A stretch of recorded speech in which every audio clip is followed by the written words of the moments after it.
प्रिय मित्रों, जब दानियल की पुस्तक में 3 जवान इब्रानी युवकों को आग के भट्टे में डाला गया तो वो वहां से जीवित बच आए। उनके साथ एक चौथा व्यक्ति भी वहां दिखा। संसार इस बात को नहीं समझ सकता, पर वचन इस बात को प्रकट करता है।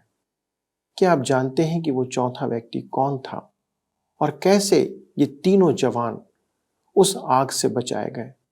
हमारा ये अध्ययन इसी बात पर आधारित है।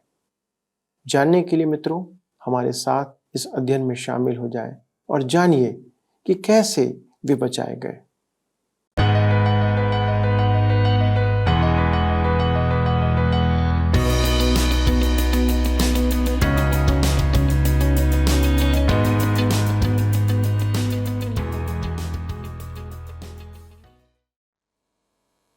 प्रिय मित्रों, आप सभी को हमारे परमेश्वर पिता और प्रभु यीशु मसीह के पवित्र और सामर्थ्य नाम में प्रेम भरा नमस्कार। मैं आशा करता हूं कि आप परमेश्वर के साथ उसके वचनों में बढ़ रहे हैं और आज के सत्यवचन बाइबल अध्ययन में आगे बढ़ने के लिए तैयार बैठे हैं। इस कारण मैं बड़े ही आदर के साथ आपका इस प्रसारण में स्वागत करता हूं। मुझे इस बात का अनुमान है कि आप आज के अध्ययन का बेसब्री से इंतजार कर रहे होंगे, क्योंकि हमने पिछले अध्ययन को बीच में बंद कर दिया था जब शद्रक, मेशक और अबेदनेगो को राजा के द्वारा आग के भट्टे में डलवा दिया गया था। दोस्तों, यह आज्ञा और उसका प्रतिपादन राजा की क्रूरता को प्रकट करता है कि किस प्रकार 3 मनुष्यों को जिंदा आग के भट्टे में डाल दिया गया। अब हम आगे बढ़ते हुए देखेंगे कि उसका परिणाम क्या होता है। वस्तुतः आग सभी वस्तुओं को भस्म कर देती है, पर परमेश्वर स्वयं भस्म करने वाली आग है, जो उसकी पवित्रता का प्रकटीकरण है। संसार की कोई भी आग परमेश्वर को भस्म नहीं कर सकती। आज हम देखेंगे कि जैसे ही 3 युवकों को आग के भट्टे में डाला गया, राजा इस बात से आश्चर्यचकित हो गया कि उस भट्टे में उन्हें अब 4 पुरुष दिखाई देते हैं। दोस्तों, संसार के लोगों के लिए परमेश्वर के कार्य सदा ही आश्चर्य करने का कारण होते हैं, जबकि परमेश्वर के लोगों के लिए यह उसकी उपस्थिति का अनुभव होता है। आइए मित्रों, हम उस स्थान पर चलें और देखें कि राजा कैसे प्रतिक्रिया करता है तथा शद्रक, मेशक और अबेदनेगो राजा को उसके बाद क्या उत्तर देते हैं। आइए हम पढ़ें दानियल की पुस्तक 3 अध्याय उसके 24 और 25 पद में लिखा है। तब नबूकदनेस्सर राजा अचंभित हुआ और घबरा कर उठ खड़ा हुआ और अपने मंत्रियों से पूछने लगा, क्या हमने उस आग के बीच 3 ही पुरुष बंधे हुए नहीं डलवाए? उन्होंने राजा को उत्तर दिया, हाँ राजा, सच बात है। फिर उसने कहा, अब मैं देखता हूं कि 4 पुरुष आग के बीच खुले हुए टहल रहे हैं और उनको कुछ भी हानि नहीं पहुंची, और चौथे पुरुष का स्वरूप ईश्वर के पुत्र के सदृश्य है। यह एक खुला भट्ठा था और नबूकदनेस्सर ने सोचा था कि वे आग में डालते ही भस्म हो जाएंगे। उन्हें आग में चहलकदमी करते देखे वह आश्चर्यचकित हो गया। एक और विचित्र बात जो नबूकदनेस्सर ने देखी वह यह थी कि वहां एक और मनुष्य उनके साथ है, जिसे वह ईश्वर के पुत्र जैसा कह रहा था। इस समय नबूकदनेस्सर को जीवित परमेश्वर का ज्ञान नहीं था। यद्यपि दानियल ने उससे परमेश्वर की चर्चा की थी, उसे आत्मिक अनुभूति तो नहीं थी, परंतु उसने उस चौथे मनुष्य को परमेश्वर के पुत्र के स्वरूप कहा था। मेरे प्रियो, मैं भी मानता हूं कि वह चौथा व्यक्ति परमेश्वर का पुत्र देह धारण से पूर्व का प्रभु यीशु था। इन विश्वासी युवकों का आग के भट्ठे में से बच जाना एक चमत्कार था। इसकी कोई तार्किक व्याख्या नहीं है। आपको या तो इसे स्वीकार करना होगा या इसे अस्वीकार करना होगा। या तो दानियल की पुस्तक घटनाओं की उचित व्याख्या नहीं कर रही है या वह सत्य प्रकट कर रही है। आज एक समूह है जो धर्मशास्त्र को उनके वास्तविक अर्थ से वंचित करता है। उन्हें नवसदीवादी कहा जाता है। उनका मानना है कि धर्मशास्त्र की भाषा का अर्थ वह नहीं है जो लिखा हुआ है, केवल उसका आत्मिक अर्थ होता है। ऐसा वाद कल्पना ही नहीं, भ्रम है। मुझे एक सेवानिवृत्त पासवान ने बताया कि एक बार वह एक कलीसिया के साथ आराधना कर रहे थे और वहां के एक युवा पासवान ने जिस भाषा का प्रयोग किया वह आज प्रचलन में नहीं है। आराधना के बाद जाकर उन्होंने उस पासवान को बधाई दी और पूछा कि वे जॉन वेस्ली की भाषा का उपयोग क्यों करते हैं।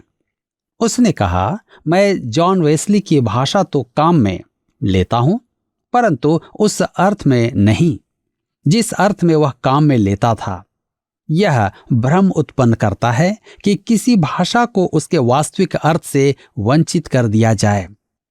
मेरे कहने का अर्थ यह है कि धर्मशास्त्र में अनेकों चमत्कार हैं जिन्हें इन लोगों ने अर्थ और अभिप्राय से वंचित कर दिया है। ऐसी ही एक और चमत्कारी घटना है। उनका कहना है कि यीशु पानी पर नहीं परंतु सागर के तट पर चल रहा था, परंतु शिष्यों को भ्रम हुआ कि वह पानी पर चल रहा था। इसी प्रकार उस विधवा के पुत्र को लोग मृतक समझ रहे थे, परंतु वह वास्तव में मरा नहीं था। यीशु की आवाज को सुनकर वह उठ खड़ा हुआ। ऐसे अनर्थ विचार भ्रम उत्पन्न करते हैं और वे पाखंडपूर्ण हैं।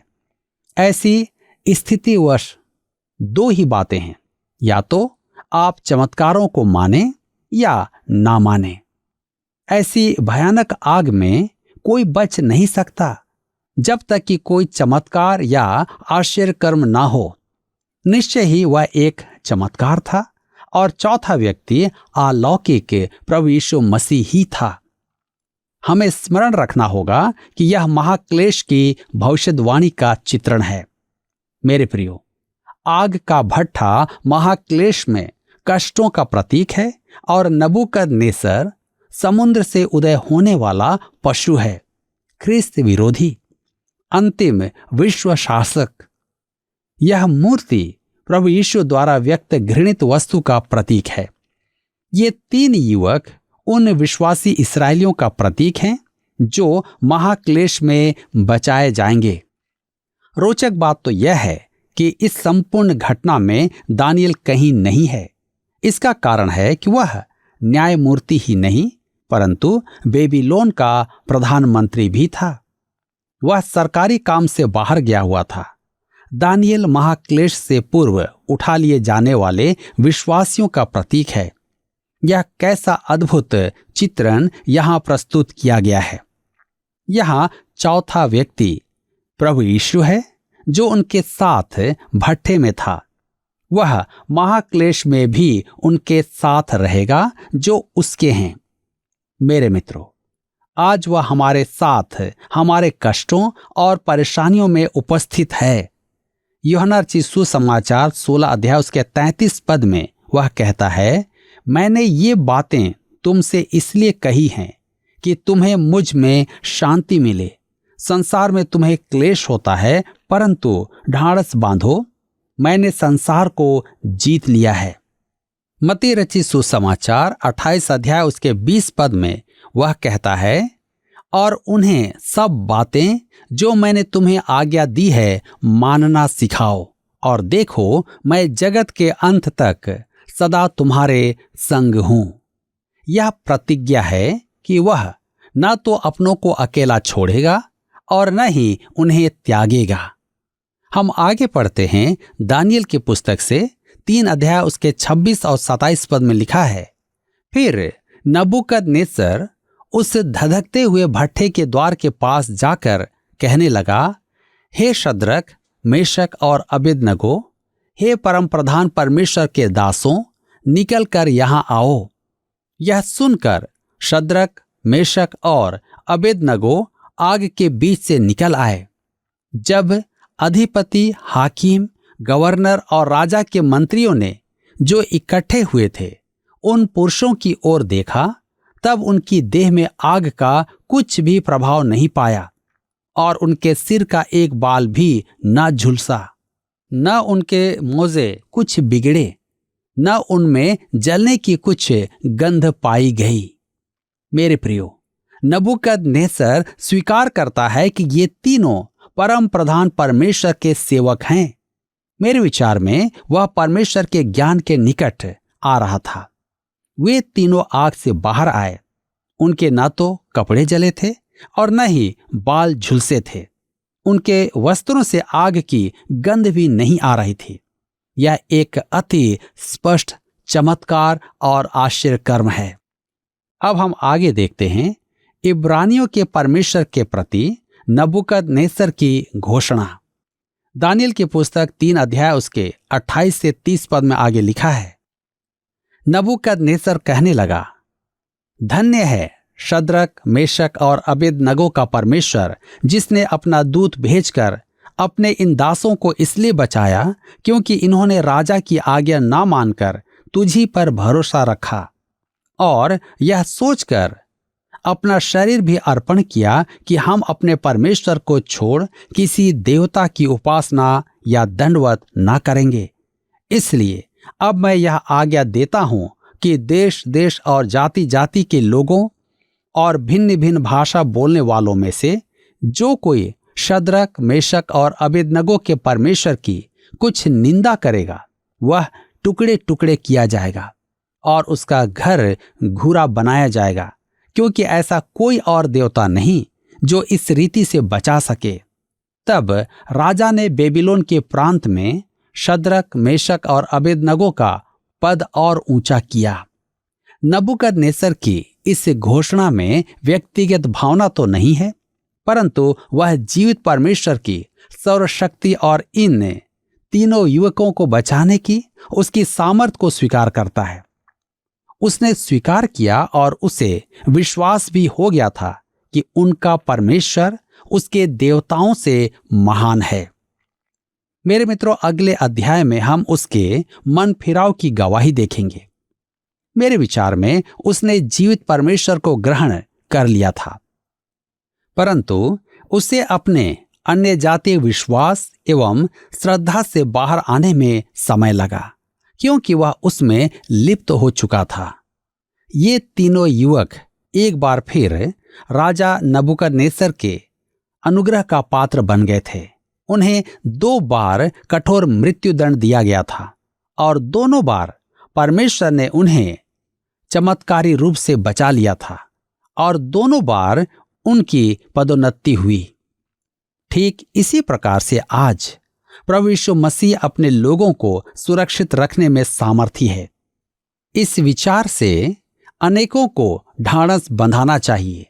यूहन्ना रचित सुसमाचार 10 अध्याय उसके 27 और 28 पद में उसने कहा, मेरी भेड़ें मेरा शब्द सुनती हैं और मैं उन्हें जानता हूं और वे मेरे पीछे पीछे चलती हैं और मैं उन्हें अनंत जीवन देता हूं और वे कभी नष्ट ना होंगी और कोई उन्हें मेरे हाथ से छीन ना लेगा।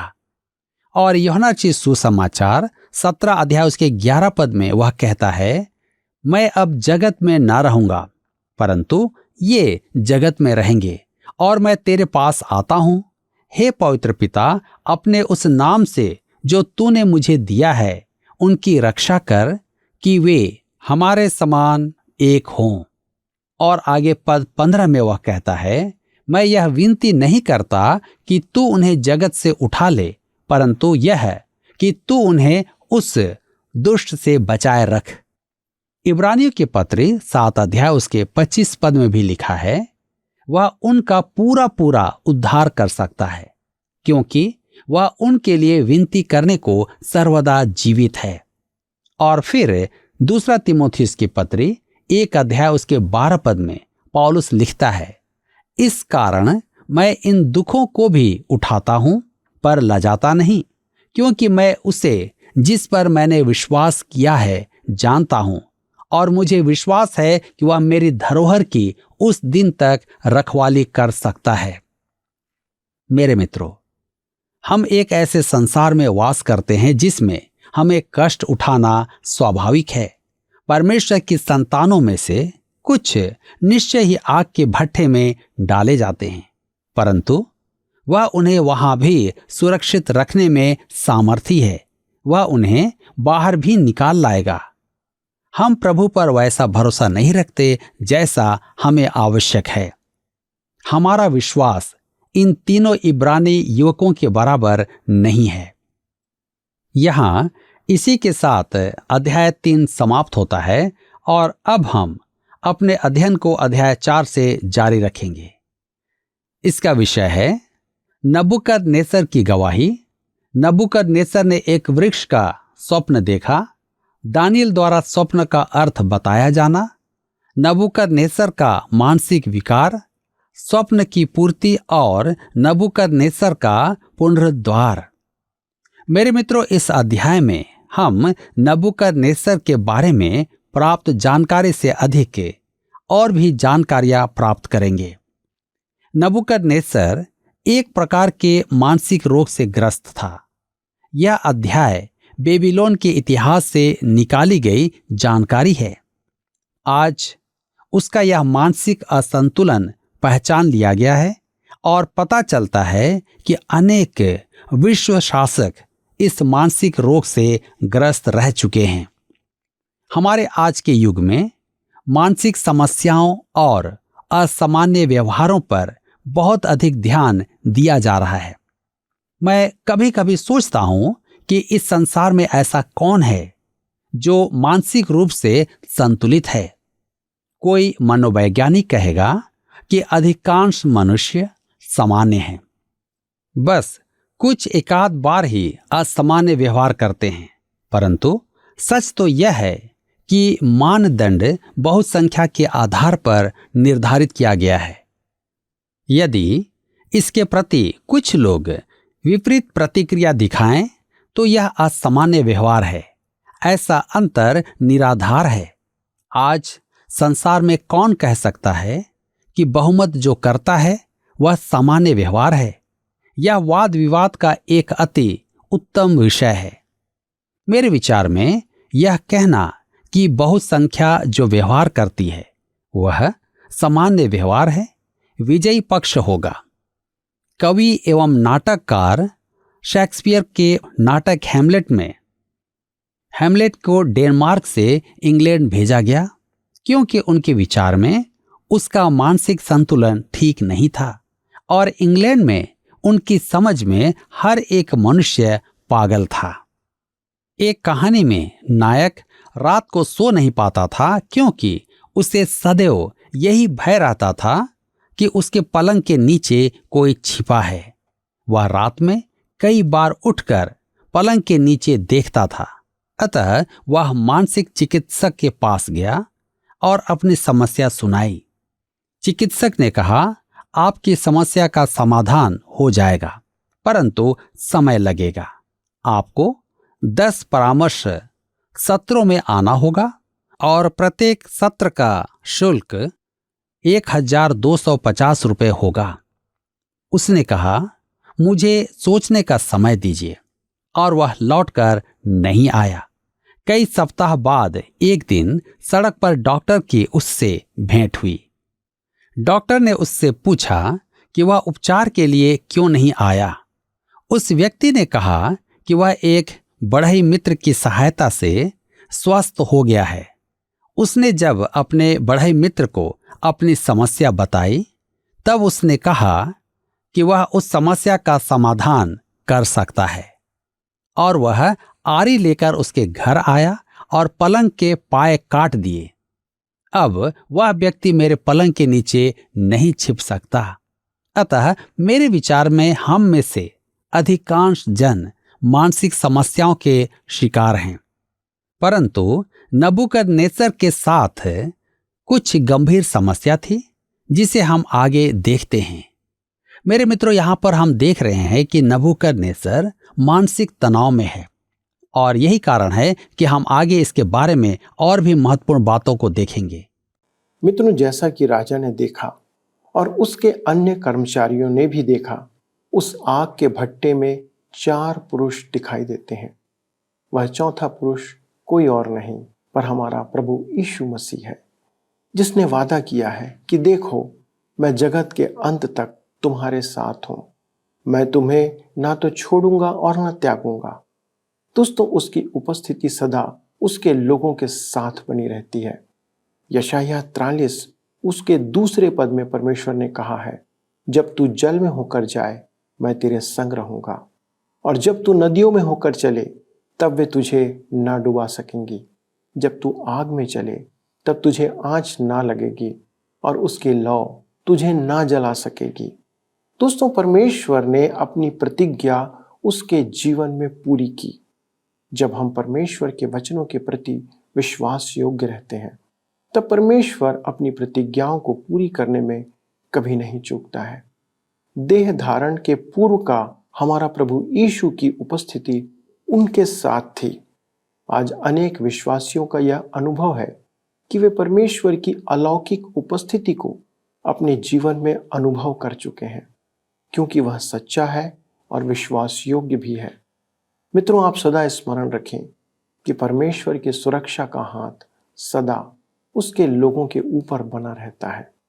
आग हो या पानी, रात हो या दिन, यात्रा हो या विश्राम, परमेश्वर हमारे साथ बना रहता है। हम शायद उसकी उपस्थिति को अनुभव नहीं कर पाते हैं। यीशु मसीह की उपस्थिति में उनके बाल तक बांका नहीं हुए, ना जले, ना ही उनके कपड़े जले। क्या आप ऐसे परमेश्वर के साथ बने हुए हैं मित्रों, जो अपने लोगों की संपूर्ण सुरक्षा करने में सामर्थी है? पर आप कैसे परमेश्वर के साथ बने रह सकते हैं? दोस्तों, उसके वचनों पर चलने के द्वारा। यीशु मसीह ने कहा था, मेरे पीछे हो ले। इसका अर्थ है उसके वचन और आज्ञाओं का अनुसरण करना। उसके द्वारा ही हम परमेश्वर के साथ बने रह सकते हैं। आइए मित्रों, हम परमेश्वर को धन्यवाद दें और उसी से प्रार्थना करें। स्वर्गीय पिता परमेश्वर, हम धन्यवाद देते हैं इस अध्ययन के लिए, जिसने हमारे अंदर एक आत्मिक स्फूर्ति को पैदा किया है।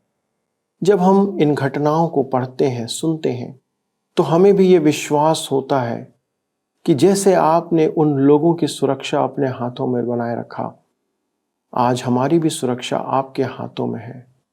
पिता, आप हमारे मांगने के पहले हमें अपनी सुरक्षा प्रदान करते हैं। हमारी विनती है पिता परमेश्वर, हमारे आज अनेक ऐसे भाई और बहन हैं जो कि कठिन परिस्थितियों से गुजर रहे हैं। उनके सामने विभिन्न प्रकार की समस्याएं हैं, प्रताड़नाओं का सामना वे कर रहे हैं। प्रभु, कौन है जो उन्हें सुरक्षित रख सकता है? प्रभु, हमारा विश्वास है कि केवल आप ही हैं जो उनके जीवन में अपनी सुरक्षा प्रदान करते हैं। इसलिए हम आज विनती करते हैं पिता, हमारे दर्शकों के लिए, हमारे उन सेवकों के लिए जो विषम परिस्थितियों में प्रताड़ित हो रहे हैं, प्रभु अपना अनुग्रह उन पर रखें, अपनी सुरक्षा उन्हें दें, कि जिस प्रकार आपने इन तीनों इब्रानी जवानों को आग के भट्टे में से बचाया, प्रभु वैसे ही आप अपने इन दासों को, हमारे इन भाई और बहनों को अपने अनुग्रह की सामर्थ्य से बचा लें और संसार के लिए अपनी महिमा को प्रकट करें। धन्यवाद के साथ पिता इस विनती को प्रभु यीशु क्रिस्त के नाम से मांगते हैं, आमीन। प्रिय दोस्तों, यदि आपके पास ऐसी कोई बात है जो आप हमारे साथ बांटना चाहते हैं, तो कृपया फ़ोन, SMS या पत्र का उपयोग करके हमसे संपर्क करें। और यदि आप किसी विषय पर और जानकारी चाहते हैं, तो आप हमारे साथ संपर्क में रहें।